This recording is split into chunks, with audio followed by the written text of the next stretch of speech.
নবাবগঞ্জে দারোগা বাগানের ৩ একর জায়গা দখলমুক্ত করেছে বন বিভাগ। নবাবগঞ্জ, দিনাজপুর থেকে সৈয়দ হারুনুর রশিদ, MHR নিউজ। দিনাজপুরের চরকাই রেঞ্জের অধীনে নবাবগঞ্জ উপজেলার ঐতিহাসিক দারোগা বাগানের ৩ একর জায়গা জবরদখলমুক্ত করেছে বন বিভাগ।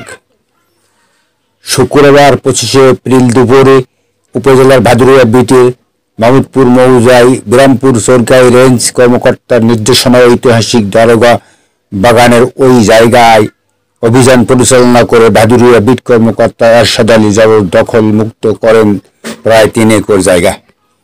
বন বিভাগ সূত্রে জানা যায়, নবাবগঞ্জ উপজেলার মাহমুদপুর মৌজায় ঐতিহাসিক দারোগা বাগানে প্রায় ১৫০ বছর পূর্বে ভারতের পশ্চিমবঙ্গের মালদহ থেকে ৩০০টি উন্নত জাতের আম গাছ নিয়ে এসে রোপণ করেন নবাবগঞ্জ থানার তৎকালীন একজন হিন্দু দারোগা। একটি সূত্রের মতো, ওই দারোগা আমবাগানের চতুর্দিকে তার কাটার বেড়া দিয়ে ঘেরাও করেছিল ভবিষ্যতে নিজের বাসভবন তৈরি করে বসবাস করার আশায়। তখন থেকে বাগানটি দারোগার বাগান নামে পরিচিতি লাভ করে।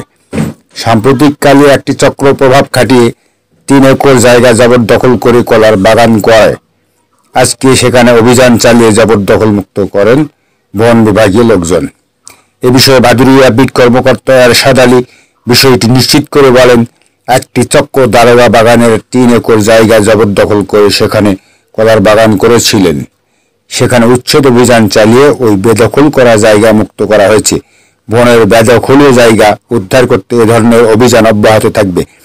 উচ্ছেদ অভিযানে ভাদুরিয়া বিটির ফরেস্ট গার্ড ইয়াসিন আরাফাত সহ বন বিভাগের সকল উপকারভোগী সদস্যরা সহযোগিতা করেন।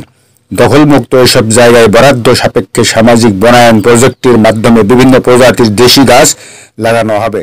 MHR news.